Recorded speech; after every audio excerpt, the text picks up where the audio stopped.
Chapter 4. Financial IQ number 2. Protecting your money. Protecting your money from financial predators is important.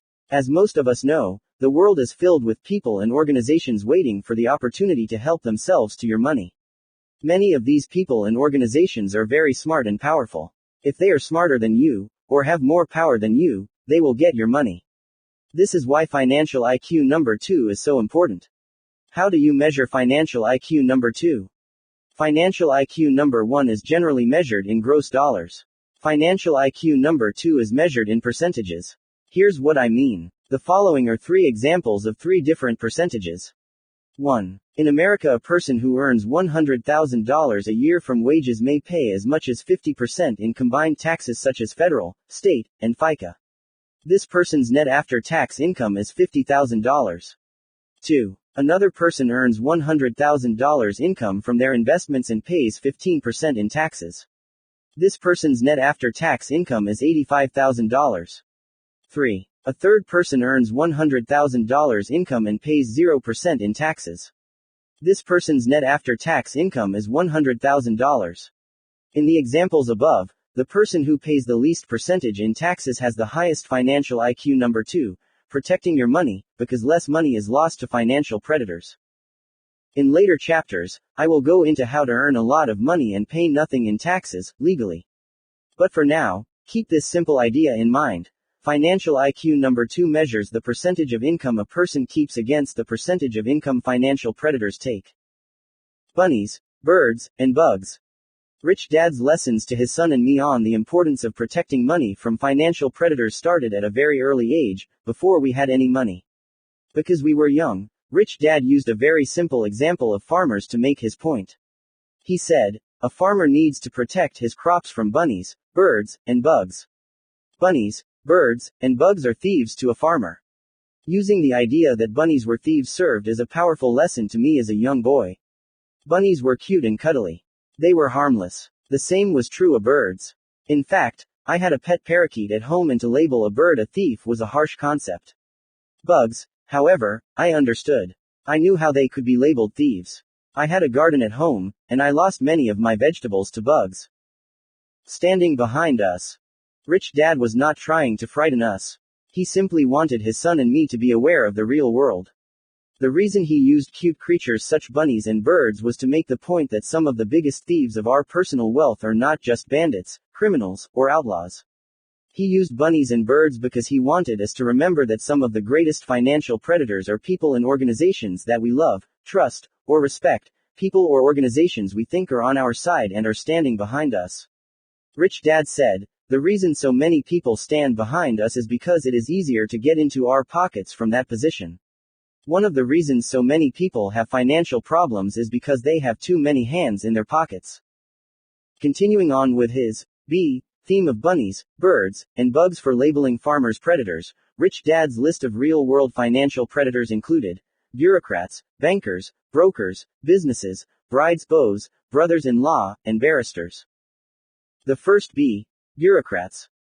As we all know, taxes are our single largest expense. The job of the tax department is to get your money and turn it over to a government bureaucrat who spends it.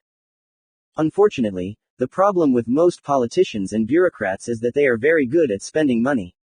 Most public servants do not know how to make money, which may be why they choose to become bureaucrats. If they could make money, they would probably be businesspeople instead of bureaucrats. Since they do not know how to make money, but love to spend it, bureaucrats spend a lot of time figuring out more and creative ways to take our money via taxes. For example, American bureaucrats created a clever tax program known as the AMT, which stands for Alternative Minimum Tax. The AMT was created in 1970. It is an additional tax on high-income workers earning approximately $60,000 or more a year. It's a clever way to tax a person twice on the same income. The problem is, $60,000 was a lot of money in 1970. Today, $60,000 is hardly a high income. Many of the rich do not pay this tax. Only high-income workers do. As you know, we already pay taxes on our income, investments, homes, cars, gasoline, travel, clothing, meals, alcohol, cigarettes, businesses, education, permits, licenses, death, and on and on. We pay taxes upon taxes. We pay taxes on taxes we do not even know about. These taxes are sold to us as being good for society, and some are. Society's problems, however, only get bigger because bureaucrats do not know how to solve problems, and consequently do not know how to make money, they only know how to throw money at problems. When more money does not solve a problem, they create new taxes with clever names. Since the problems only get bigger, the percentage we pay in taxes only goes up. Just as compounding interest makes us richer, compounding taxes makes us poorer. This is one reason why financial IQ number 2 is so important. You cannot become rich if all the money you make is taken from you by financial predators. Taxes are important. Before going on, I need to say that I am not against the government or paying taxes. Rich Dad said, taxes are an expense for living in a civilized society. He pointed out to his son and me that taxes pay for schools and teachers, fire and police protection, court systems, the military, roads, airports, food safety, and the general operation of the business of government. Rich Dad's frustration with taxes was that bureaucrats very rarely solved the problems they faced, which meant taxes had to keep going up. Instead of solving the problem, a bureaucrat often calls for a committee to study the problem, which means nothing will be done. Realizing that we will only pay more in taxes, Rich Dad's philosophy was, a bureaucrat's job is to get their hands deeper in your pockets, legally, and your job is to have them take as little as possible, legally. Unfortunately, it is often the people who earn the least who pay the highest percentage in taxes. At a recent event, Warren Buffett had this to say about the U.S. tax system: the 400 of us here pay a lower part of our income in taxes than our receptionists do, or our cleaning ladies, for that matter. If you're in the luckiest 1% of humanity, you owe it to the rest of humanity to think about the other 99%. Which political party is better? Just so you know, I am not Republican or Democrat, conservative or liberal, socialist or capitalist. When asked, I simply reply that I am all of the above. For example, as a capitalist, I want to make a lot of money and pay as little in taxes as possible. As a socialist, I make tax-deductible donations to charities and worthy causes, and I want my taxes to provide for a better society and care for those who truly cannot care for themselves. Many people believe that Republicans are better than Democrats when it comes to money. The facts do not support their belief. Republicans say, Democrats tax and spend. Republicans, on the other hand, borrow and spend. The net result, regardless of party, is increasing long-term national debt, a debt that will be passed on to future generations in the form of higher taxes. This is a sign of low financial IQ. It was Democratic Presidents Roosevelt and Johnson who are credited with creating Social Security and Medicare, two of the most expensive and potentially disastrous programs in world history. America was the world's biggest creditor nation under Republican President Dwight D. Eisenhower. We were a rich nation.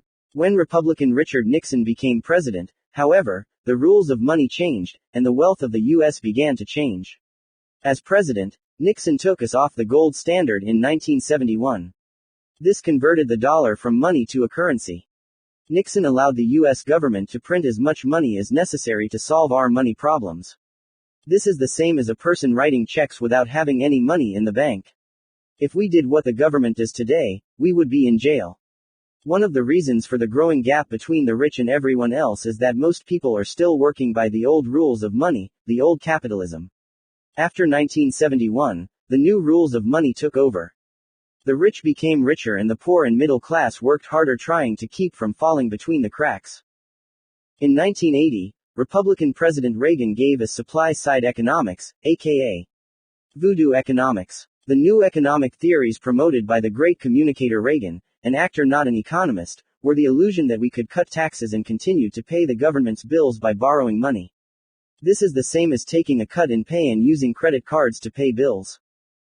When Thomas Gale Moore, then a member of President Reagan's Council of Economic Advisers, noticed that the United States was crossing the creditor-debtor threshold in the mid-1980s, he said not to worry, we can pay off anybody by running a press. Call me crazy, but usually that's called counterfeiting. Because of the 1971 change in our money, and Reagan's supply-side economics, the national debt of the U.S. exploded. By the end of Reagan's reign, the federal debt was $2.6 trillion. President Reagan's vice president, the first George Bush, realizing the national debt was exploding due to the loss of revenue from Reagan's tax cuts, ran for president promising, "Read my lips, no new taxes." After he was elected, he raised taxes and was not re-elected. Then President Clinton, a Democrat, entered office. After having a little trouble with his zipper, he left office claiming to have balanced the budget and not increased the national debt. Of course, just as he lied about his sex life, he lied about balancing the budget. He balanced the budget by counting tax dollars for Social Security and Medicare as income. Instead of the money going into the Social Security Trust Fund, he spent it. That would be like him taking money from his daughter's college fund to buy a new dress for Monica. Clinton, however, did speak one truth during his term of office. He admitted that there was no such thing as a Social Security Trust Fund. During his presidency, Medicare began to operate in the red, meaning more money was going out than coming in. Soon, Social Security will be in the same predicament, as 78 million baby boomers begin to retire in 2008. Enter the second President Bush. Uniting the world after 9/11, he then used his popularity to wage war against Iraq, on unsubstantiated claims. Today, he is one of the most unpopular presidents in history. Not only was the war a disaster, but in order to prevent a disaster in the economy, the Federal Reserve Bank cut interest rates and flooded the world with funny money under his watch. After just 5 years in office, President Bush has borrowed more money than all other U.S. presidents in history combined. The current subprime crisis is the fruit of his economic policies. All of this is to say it doesn't matter which party is elected into office. If it's Democrats, they will probably tax and spend. If it's Republicans, they will probably borrow and spend. The net result is the same: greater debt, bigger financial problems, and higher taxes. All funded by taking as much of your money as possible. Are you a capitalist or a socialist? There is a joke I heard years ago, explaining the difference between a socialist and a capitalist. One day a socialist knocked on a farmer's door and asked him to join the local socialist party. Not knowing what a socialist was, the farmer asked for an example of socialist behavior. The socialist said, "If you have a cow, then everyone in the village can have some of the milk from your cow. It's called sharing the wealth." "That sounds good," said the farmer. "And if you have a sheep," the socialist said, "then everyone shares in the wool." "Very nice," said the farmer. "This socialism sounds good." "That's great," said the socialist, believing that he had a convert to socialism. "And if you have a chicken, then everyone shares in the eggs." "What?" the farmer screamed angrily. "That's terrible. Get out of here and take your socialist ideas with you." But, stammered the socialist, "I don't understand. You were happy with the idea of sharing milk and wool. Why do you object to sharing eggs?" "Because I don't have a cow or a sheep," snarled the farmer. "But I do have a chicken. And this is why financial IQ number 2 is so important. Everyone agrees that we need to share the wealth, as long as it is your wealth, not their wealth. Choose your income carefully. From previous chapters, you already know that there are 3 different types of income: earned, portfolio, and passive. Knowing the differences is important, especially when it comes to protecting your money from bureaucrats. Working for earned income does not allow for much protection from predatory taxes. In America, even low-income wage earners pay a high percentage in taxes. Workers approximately pay a 15% tax for Social Security, and they also pay federal, state, and local taxes. Now, I can hear some people saying that Social Security is not a 15% tax. They think it is more like 7.4%, and that your employer pays the other 7.4%. That may be true, but my way of looking at the combined 15% is that it is my money. If my employer did not pay it to the government, my employer should pay it to me. The same is true with employees who think their employer matches their 401k retirement money. That money, paid by the employer to an investment banker for safekeeping, is still your money. Personally, I do not want the government managing my future financial security. The government does a horrible job. I'd rather take care of my own money. The government does not have much financial intelligence. It spends the money it collects. The powers that be know that most people are not financially educated. So why not make themselves and their friends rich with your money? The second B, bankers. Banks were created to protect your money from bandits. But what if you found out your banker were also a bandit? A banker does not have to put his hands in your pocket. You take money out of your pocket with your own hands and turn it over to the banker. But what if you found out that the very people you entrusted with your money were siphoning off more money than you knew about, and doing it legally? While he was New York Attorney General, New York Governor Eliot Spitzer investigated a number of investment banking firms and large mutual fund companies, finding them guilty of several illegal practices. The very people the public entrusted with its money were skimming a little more money than they should have been. The guilty companies were fined a trifling amount compared to the dollar amounts they took. While the paltry size of the fines is disturbing, what is even more disturbing is that these bankers are still in business today. The problem is that Eliot Spitzer's investigation was limited to investment banking firms in New York City. The problem of bankers taking money from innocent customers is a worldwide one. As more businesses stop caring for workers for life, more workers are forced to save for their own retirement. Workers do not have the money to hire professional financial services like businesses do. This is causing the pool of financially naive money to grow like a hot air balloon, making bankers and people who sell financial services to workers grow richer and richer. Today, workers' retirement funds are fueling a global economic boom. Retirement funds are an ocean of money, unprecedented in world history, guarded by bankers, not you. The investigation begins. In 2007, the Congress of the United States opened an investigation into the current 401k pension plans and mutual funds facilitated by the bankers we trust with our money. The following is an excerpt from an article that appeared in the March 14, 2007, edition of the Wall Street Journal. Eleanor Lays, what is your 401k costing you? 401k plans aren't required to make clear how much participants are being charged in fees. And there can be a lot of them, including charges to cover independent audits, tracking and maintaining accounts, advisory services, as well as helplines, and of course the basic expense of managing funds in a plan. The growing tension over 401k expenses spurred federal lawmakers. Last week to probe whether spotty disclosure of fees make it difficult for employees to know if they are getting a good deal. The problem with these fees is that even your employer can't understand them. In fact, your employer doesn't even know about some of them because they are hidden. So how can you be expected to know or understand the fees? The article goes on to say, now some employers are hiring outside consultants just to help them understand the fees. One area of concern is the high fees, complexity and potential conflicts of interest associated with so-called revenue sharing agreements. These often involve payments by a mutual fund company to a 401k plan provider to compensate the provider for services such as account maintenance. These costs are often built into the expenses of the funds offered in the plans, and help to increase the cost to plan participants. In reading the excerpt above, it becomes apparent how easy it is for retirement fund providers, that is, bankers, to grow rich off your money. As I mentioned earlier, banks were created to protect your money. Now they work to take it from you. The tragedy of the situation is that we make it so easy for them. We don't even have to walk into the bank anymore, in fact they might even charge you for that. Instead, money is taken directly from paychecks before it even reaches our hands. Bankers don't have to take it from our pockets because it never even goes into our pockets. Clipping coins. During the Roman Empire, many emperors played games with their coins. Some clipped the coins, shaving a little gold and silver from the edges. This is why coins today have grooves on the edge. Grooves were to protect coins from clippers.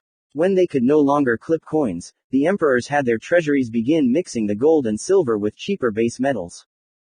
The US government did the same thing with its coins in the 1960s. Suddenly, silver coins disappeared and fake coins took their place. Then in 1971, the US dollar became funny money because it was taken completely off the gold standard. In many ways, banks are the biggest financial predators of all. Every day, they rob savers of their wealth by printing more and more funny money. For example, the bankers' rules allow them to take in your savings and pay you a small percentage interest. Then for every dollar you save, the bank is allowed to lend out at least $20 more and charge a higher interest on that money. For example, you deposit $1 and the bank pays you 5% interest for that dollar over a year. Immediately, the bank is allowed to lend out $20 and charge you 20% interest to use your credit card. The bank pays you 5% for $1 and makes 20% on $20. That is how bankers get rich. If you and I did this, we would go to jail. It is known as usury. It also causes inflation. Because our banks are playing games with money, the gap between rich and poor becomes larger. Today savers are losers, and bankers are winners. In the new rules of money, we need to know how to borrow currency to acquire assets, since we no longer save money. In other words, smart borrowers are the winners in the new capitalism, not those who save money in a bank savings account. The third B, brokers. Broker is another word for salesperson. In the world of money, there are brokers for stocks, bonds, real estate, mortgages, insurance, businesses, etc. One of the problems today is that most people are getting their financial advice from salespeople, not rich people. If you meet a rich broker, you need to ask if the broker got rich from his or her sales ability or financial ability. Warren Buffett once observed, Wall Street is the place people drive to in their Rolls-Royce to take advice from people who ride the subway. Rich Dad said, the reason they are called brokers is because they are broker than you are. Good brokers, poor brokers. One of the problems of not having much money is that good brokers, brokers who know what they are doing, often do not have time for you. They are busy working with their higher net worth clients. When Kim and I had very little money, one of our biggest challenges was finding a broker who was willing to educate us. Since we didn't have much money, most brokers didn't have much time. We also met many brokers who only wanted to sell to us, not teach us. Yet we kept looking. What we were looking for was a young stockbroker who was just building a client base, one who was smart, a student of their profession, and also an investor. Almost by accident, through a friend of a friend, we met Tom. Initially, we gave Tom $25,000. 15 years later, our stock portfolio is in the millions of dollars and growing. After we were married in 1986, Kim and I began investing in real estate. We decided to start with very little money. We met a lot of bad real estate brokers who sold real estate but did not invest in real estate. If they did invest, it was in mutual funds. Finally, we met John. Starting with $5,000, he helped us grow our real estate portfolio to approximately $250,000. While that may not sound like a lot of growth, it was accomplished in just 3 years, during a very bad real estate market in Portland, Oregon. Today, our real estate holdings are in the tens of millions and growing. Lessons learned. As you know, there are good brokers and bad brokers. Simply put, good brokers make you richer, and bad brokers make excuses. The following is an abbreviated list of things that helped us find and keep good brokers. 1. Both Kim and I took classes on investing in stocks and real estate. Having more knowledge allowed us to tell an educated broker from a salesperson. 2. We looked for brokers who were also students of their profession. Both Tom and John invested a lot of time beyond their minimum professional education requirements in their fields. Tom often invites me to look at businesses he is researching. John is a real estate broker who actually invests in real estate. Today, he is a respected teacher on the subject of real estate investing. 3. We want to know if they invest in what they sell. After all, why should you invest in what they're selling if the broker doesn't have the confidence to invest in the same stocks? 4. We wanted a relationship, not a transaction. Many brokers only want to sell. Both Tom and John had time to have dinner with us even when we had very little money. Both are friends. The key to success. The key to success is education. Kim, John, Tom, and I are students of investing. We are interested in the same subject. We all want to learn more about the subject. We invest in our subject. Tom does not know much about real estate, so we do not talk about real estate with him. John has no interest in the stock market, so we do not talk about stocks with him. One of the reasons our wealth grew was that our knowledge grew. Often I would call John and ask him questions like, "Can you explain to me the difference between cap rates and internal rates of return?" He would take the time to educate me, rather than just sell to me. With Tom, I would call and ask him questions such as, "Can you explain to me the difference between long bonds and short bonds?" Tom was more than happy to play teacher. One of the reasons the Rich Dad Company has multi-day seminars on stocks and real estate is because financial education is important. The teachers who teach our courses are investors who practice what they teach. The Rich Dad Company values financial education because it was the glue for Kim and me to have a strong relationship with our brokers, Tom and John. It was the personal commitment to long-term financial education that allowed all 4 of us to grow very rich together. Today, I have stock and real estate brokers calling constantly. All of them claim to have a hot deal that will make me rich. In most cases, all they are interested in is a commission so they can put food on their table. Not my table. Good brokers want to put food on both tables. Again, financial IQ number 2 is measured in percentages. Brokers often earn their income in percentages. For example, if I buy a $1 million property, brokers may earn 6% of the sale, or $60,000. If that property makes me 10% cash on cash return every year, then the broker's fee has been well earned, since I only pay that commission once. Conversely, if I buy and sell, flip a property or day trade a stock, I pay a commission going in and coming out. This is often called a round trip, or slippage. In real estate, a round trip for a flipper may eat 12% of the profits, as well as trigger higher taxes.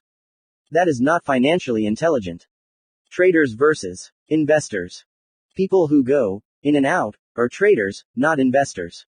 Not only do traders pay higher commissions to brokers, the trader pays a higher percentage in taxes, aka short-term capital gains, for buying and selling.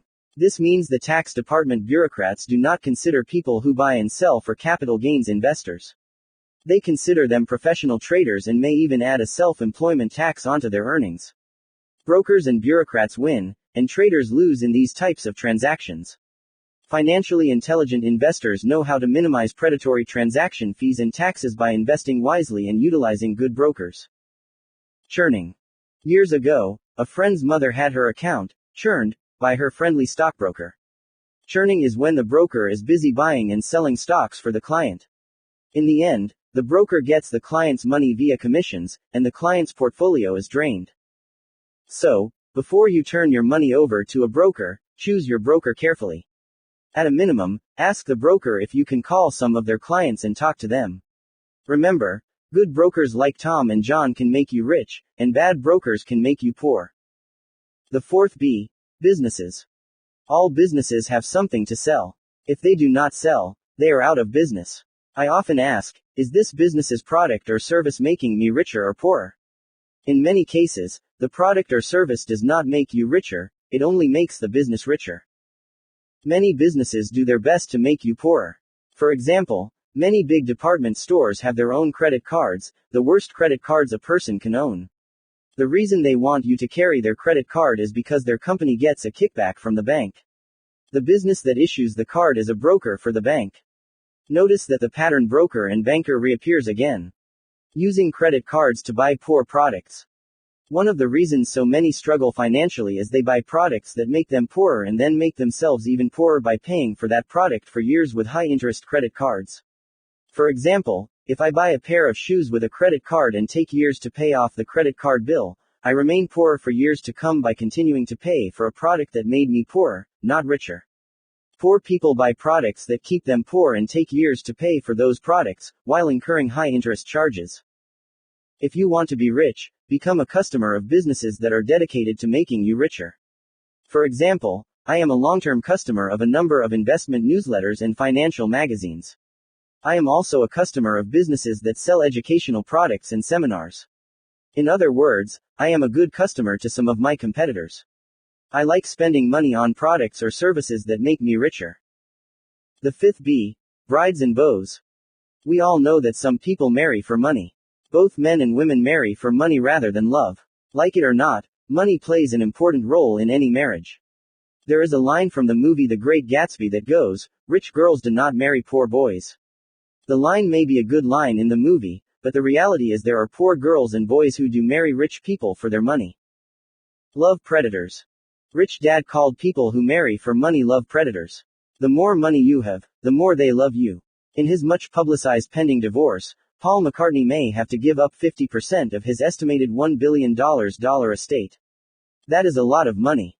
This shows that McCartney has earned a lot of money as a musical genius, but his lack of financial IQ number 2 is costing him a lot of money that a little premarital planning might have saved him. My friend Donald Trump says, get a prenuptial agreement before you get married. A prenuptial agreement is a sign of higher financial IQ number 2. Losing 50% of a life's fortune for a few years of marriage is a sign of lower financial IQ number 2. Rich Dad used to say, when you combine love and money, financial insanity, not financial intelligence, often reigns. When Kim and I got married, neither of us had any money, so I know we did not marry for money. Even though we didn't have money, we had an exit strategy planned in case things did not go as we wanted. That is why Kim has her own legal corporations, and so do I. She has her investments, and so do I. If we should split, we don't have to split our assets. They are already split. I am glad to say that we have been happily married since 1986, and the marriage gets better and richer, every year. Exit before you enter. It's insane to think that life is about living happily ever after. Happily ever after is true only in fairy tales. Things change. That is why exit strategies are important for anything of worth. I know it may be uncomfortable to ask for a prenuptial agreement before you marry the man or woman of your dreams. But it's the financially intelligent thing to do, especially in this day and age of a 50% divorce rate. When forming a new business with a new business partner, I know it may be difficult to think about a buy-sell agreement or a business dissolution agreement when you are just starting out, but it is financially intelligent to think of your exit before you enter into the agreement. The next exit strategy is one many people do not like to think about, but it is financially intelligent to think about it before you make the final exit. The sixth B. Brothers-in-law. Death is the final exit. It is another time when predators appear, or I should say vultures. If you are rich, not having a financial IQ can be expensive for your loved ones. Family, friends, and the government show up for your funeral if you are rich. Your brother-in-law's children's grandchildren, children you've never met, suddenly become family and come to cry at your funeral. If you have a high financial IQ, the percentage of your money these grieving relatives receive will be controlled by you, even after you have moved on. Those with a high financial IQ have wills, trusts, and other legal means of protecting their wealth and final wishes from death predators. Just look at Leona Helmsley. She was able to leave $12 million to her dog while stiffing her grandchildren. While that's not what I would suggest, it is proof positive that a high financial IQ will allow you to determine where your money goes, even from the grave. Before you pass on, plan your exit with an estate planning specialist. If you are rich or plan on being rich, planning your final exit is the financially intelligent thing to do. Do it before you die, only leave the dog out of it. The seventh B. Barristers. You may remember the person who sued McDonald's claiming the coffee was too hot. That is an example of a financial predator using the court system to get your money. Millions of people are waiting for any excuse to use a lawsuit to get rich. This is why the seventh B is for barristers, or lawyers. There are lawyers whose sole purpose in life is to take you to court and take your money. Knowing these predators are lurking, there are 3 things a financially intelligent person must do. 1. Keep nothing of value in your name. It was my poor dad who proudly said, "My house is in my name." Financially smart people would not have their houses in their names. 2. Buy personal liability insurance immediately. Remember, you cannot buy insurance when you need it. You must buy it before you need it. 3. Hold assets of value in legal entities. In the U.S., the good legal entities are C corporations, S corporations, limited liability corporations, LLCs, and limited liability partnerships, LLPs. There are also bad legal entities. These are sole proprietorships and general partnerships. Ironically, most small business owners are in bad entities. The rules have changed. Today, I continue to hear people say, work hard, save money, get out of debt, invest for the long term in a well-diversified portfolio of mutual funds. This is old advice, and it's bad advice from the financially ignorant. It's playing the game of money by the old rules. In America today, workers who work hard to earn more money just pay more and more in taxes. They save money and lose because the dollar is no longer money, but rather a currency that is constantly declining in value. Instead of learning to use debt as leverage to become richer, they work hard to get out of debt. Millions of American workers put money away in a 401k retirement plan filled with mutual funds. Due to a lack of financial education in school, workers' wallets are picked clean by schools of financial piranhas. A look at history. When you look back at history, it is easy to see the rules of money changing in the US and the world. You already know why saving money is for the financially naive. This change took place in 1971. In 1943, the US government, desperate for money to fight World War II, passed a law that allowed the government to take money out of workers' paychecks, before the worker got paid. In other words, the government got paid before the worker got paid. Today in America, if you have a job, you have no protection against taxes. You do not need a CPA because a CPA can do little to protect your money. But if you own a business or are an investor, there are many loopholes in the government net you can swim through. I will go into some of those loopholes in a later chapter. As you know, in 1974, workers needed to become investors, saving for their retirement. This gave rise to the 401k. The problem with a 401k is that the government plugged this loophole for workers too. Let me explain. When a person works for money, his or her income is taxed as earned income, the most highly taxed income. When a worker withdraws money from his or her 401k plan, that income comes out as, you guessed it, earned income. Guess what interest from savings is taxed at? Once again, earned income. This means a person who works hard, saves money, gets out of debt, and saves for retirement in a 401k plan is working for the most highly taxed income, earned income.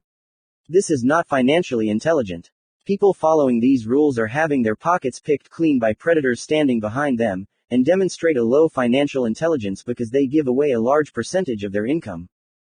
A financially intelligent person does not want a big paycheck. A financially educated person would rather be paid royalties or dividends because taxes are lower on these types of income. A knowledgeable investor at least knows enough to invest for portfolio or passive income. It is important to note that tax laws are different for different people. Make sure to seek the advice of qualified tax attorneys and tax accountants before making financial decisions. In 1913, the Federal Reserve Bank of the United States was formed.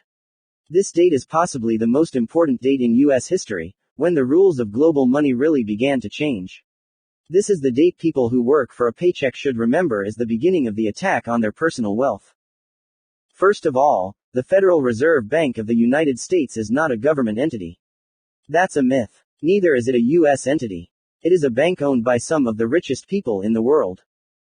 When the Federal Reserve Bank was formed, the richest people in the world took control of the monetary system of the richest country in the world. And then changed the rules of money. Today, I hear Americans demanding that the government protect American jobs and American interests. Occasionally, I hear people say, buy American, or support American businesses. Well, it's too late for that. Those are feeble cries from a desperate people. In 1913, the richest people in the world took control of the world's money supply by taking control of the world's richest economy, the U.S. economy. They changed the rules, and did not tell anyone. Today, the U.S. is technically a bankrupt economy, a treasury stuffed full with its own IOUs, known as bonds or T-bills, bills that the children of future generations will have to pay. This stealing of wealth goes on as billions of people go to work in the businesses of the rich, save money in the banks of the rich, and invest in the assets of the rich, i.e., stocks, bonds, and mutual funds via the investment bankers to the rich. The system is intentionally designed to take and control as much of your money as possible, legally. Years ago, in the early 1980s, I read a great book entitled Grunch of Giants. The word, grunch, is an acronym for Gross Universal Cash Heist. The book was written by Dr. R. Buckminster Fuller, considered one of the greatest geniuses of our time. I had the good fortune to personally study with Dr. Fuller 3 times, just before he died in 1983. He has had a tremendous impact upon my life, as he has on many other people who have read his works or studied with him. Harvard University considers him one of their most significant alumni, and the American Institute of Architects recognizes him as one of the greatest designers of our time. If you can find Dr. Fuller's book, Grunch of Giants, I believe it will make a little clearer how the game of money was stolen from the people, and shielded from discovery by our educational system. I believe you will find the book disturbing, especially when you look at what is going on with oil, war, banks, the economy, and education today. In the book, Dr. Fuller states that the government puts their hands in your pockets via taxation and turns that money over to their friends who control multinational corporations. In other words, our elected officials, congressmen and senators, do not represent the people, they represent big business. Surprise. In 2003, President George W. Bush and the Republicans in Congress literally forced through the Prescription Drug Benefit Bill. This bill is one of the most expensive bills put through Congress in the last 20 years. The cost to the American taxpayer is well over $500 billion.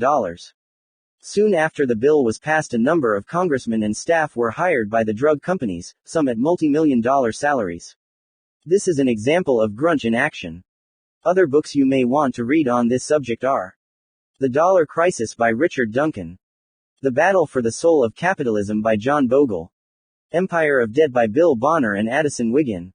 I believe the value of looking at these 4 books is that each author comes from a different discipline and a different point of view. It is not a single group of lunatic fringe discontents criticizing the system. For example, Dr. Fuller was a futurist. Richard Duncan is an international banker. John Bogle is the founder of the Vanguard Group. Bill Bonner and Addison Wiggin are international investment advisors. 4 different books from 4 different disciplines, all basically saying the same thing. People are playing games with money and stealing it legally. A new set of rules. Personally, I am not trying to change the system. My personal philosophy is that it is easier to change myself than to change the system. In other words, I am not a person who battles the winds that drive windmills. Hence, I am not politically inclined. I don't believe politics or politicians are effective against those who run the world of money. It seems that most politicians, in order to be elected, need to be pawns of the very people who control the world's money. Most financial advisors are employees of these world bankers. I simply want to know the rules and play by the rules. This does not mean I believe the rules are fair or equitable. They aren't. The rules of money are what they are, and they change regularly. Besides, this new world of money, even though unfair, has done a lot of good. It has brought tremendous wealth and new products to the world, raising the standards of living everywhere. Quality of life for billions of people is improving. Money has done a lot of good. Unfortunately, these changes have come at great expense to many countries, our environment, and many people. Many have become very rich taking advantage of the financially naive. Many have become rich by taking the wealth of others. This is why financial IQ number 2, protecting your money, is a very important financial intelligence. Ignorance is bliss, and that's what the financial predators are banking on, your ignorance making them blissfully rich.